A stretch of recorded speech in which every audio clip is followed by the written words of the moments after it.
હું બહુ જ શક્તિશાળી, બહુ જ હિંમતવાન હતો મારા જન્મ પહેલા. જ્યારે હું મારી માના પેટમાં ગર્ભમાં હતો ત્યારે, અરે ગર્ભમાં બિલકુલ કશી સમજ ના પડે એવું અંધારું હતું. અરે મને કશી સમજ નહોતી પડતી. હું અંદર ઉછળતો હતો. મારી માં ખાતી હતી, હું નહોતો ખાતો. મારી માં શ્વાસ લેતી હતી, હું નહોતો લેતો. મારી માના ખોરાક અને મારી માના શ્વાસથી હું અંદર ઉછળતો ગયો.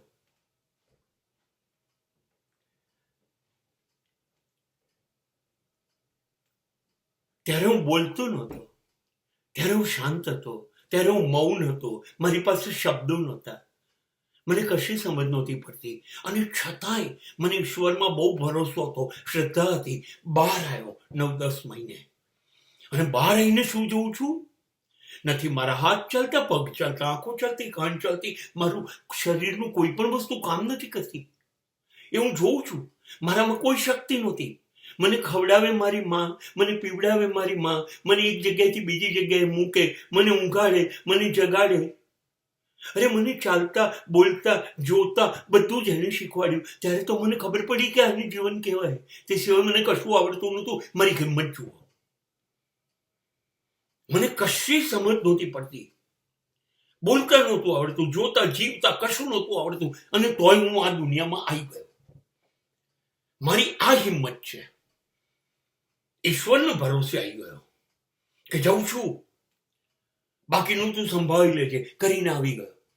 કશું આવડતું નહોતું, કશી ખબર નહોતી પડતી, અને તો બી આવી ગયો આ દુનિયાની અંદર. મને એ ખબર નહોતી કે ઠંડી શું છે, ગરમી શું છે, ભેજ શું છે, વરસાદ શું છે, શિયાળો શું, ઉનાળો, કશી ખબર નહોતી મને. દિવસ શું, રાત શું, કદી ખબર નહોતી. બધું અહીંયા આવ્યો ને પહેલી વાર જોઈ રહ્યો છું, અને તો જીવી ગયો. માના પેટમાં તો આવું કશું હતું નહીં ને, તો બી જીવી ગયો. જીવતો રહ્યો, મોટો થતો ગયો, ઉછળતો ગયો. માં, બાપ, કુટુંબ, પિતા બધા પાસેથી શીખતો ગયો, શિક્ષકો, એમ કરતા મોટો થતો ગયો. હવે મને ખબર પડી આ શરીર મારું, મારા હાથ પગ, મારી બુદ્ધિ, મારું મગજ, મારું હૃદય, મારી આંખો બધું મારું છે. બસ આ ભૂલ થઈ ગઈ. અહીંયા આગળ હું ભૂલી ગયો, ઈશ્વરને ભૂલી ગયો. હવે મારામાં વિશ્વાસ થઈ ગયો, ઈશ્વરમાંથી શ્રદ્ધા ઉઠી ગઈ. હું બધું કરી શકીશ. અત્યાર સુધી માનતો તો તું બધું કરે છે, હું કઈ નથી કરતો. હવે માનવા માંડ્યો બધું હું કરું છું, તું નથી કરતો. દુનિયા બદલાઈ ગઈ. અત્યાર સુધી કોઈ સમસ્યા નહોતી. આ દુનિયામાં મારી કોઈ ઓળખાણ નહોતી, મને કોઈ ઓળખતું નહોતું, કે હું કોઈને ઓળખતો નહોતો. અને તોય આવી ગયો વગર ઓળખાણે, અને તોય મારો જન્મ થઈ ગયો ને હું મોટો પણ થઈ ગયો. હવે આ દુનિયામાં હું ઈશ્વર સિવાય બધાને ઓળખતો થઈ ગયો, બધી ઓળખાણ થઈ ગઈ, અને હું મુશ્કેલીમાં આવી ગયો. હું જયારે કંઈ સમજતો નહોતો ત્યારે મારે કશું સમજવાનું હતું નહીં, અને હવે જયારે મને સમજણ પડે છે ત્યારે મને કશું સમજાતું નથી. હવે નથી મને મારામાં સમજ છે તો સમાજ નથી સમજાતો. હવે મારી ચારે તરફ મુશ્કેલીઓ છે, મૂંઝવણ છે, સમસ્યાઓ છે, ગૂંચવણ છે, અને હવે હું લડી નથી શકતો. મારામાં બધી શક્તિ છે, તાકાત આવી ગઈ, તો હું અશક્ત થઈ ગયો. હવે હું લડી નથી શકતો.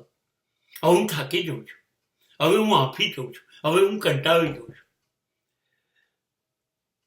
હવે હું નથી લડી શકતો. એટલે હવે માના ગર્ભપાતથી નીકળી અને સ્મશાન કાં તો કબ્રસ્તાનના કબ્રમાં માટીની રાખમાં જતો રહ્યો. ત્યારે મારો છુટકારો થયો. જેવું ગર્ભમાં હતું ને એવું કબ્રમાં થઈ ગયું. ત્યાં પણ હું શાંત હતો, અહીંયા પણ હું શાંત થઈ ગયો. ત્યાં પણ હું મૌન હતો, અહીંયા પણ હું મૌન થઈ ગયો. ત્યાંય મને કોઈ નહોતું ઓળખતું, હવે અહીંયા મને કોઈ નહીં ઓળખે. મારી પાસેથી શબ્દો ત્યાંય નહોતા, અહીંયા શબ્દો જતા રહ્યા. ત્યારે હું કોઈની જોડે જોડાયેલો નહોતો, હવે હું કોઈની જોડે જોડાયેલો નથી. મારી ભાષા મૌનની થઈ ગઈ, શબ્દ વગરની થઈ ગઈ, અને એ ભાષા તો ઈશ્વરની છે ને. હું ગર્ભમાં હતો ત્યારે વાત કરતો હતો. હવે કબ્રમાં જો મારી ભાષા નથી, મારી ને એની સરખી ભાષા થઈ ગઈ. અમે બે મૌન સમજીએ છીએ, અમે બે લાગણી સમજીએ છીએ. અમે બે જણા પ્રેમની ભાષા સમજીએ છીએ, હાવભાવની ભાષા સમજીએ છીએ. માણસોની ભાષા ભૂલી ગયો, શબ્દ ભૂલી ગયો, અર્થ ભૂલી ગયો, સંસ્કાર અને સંસ્કૃતિની વાતો ભૂલી ગયો.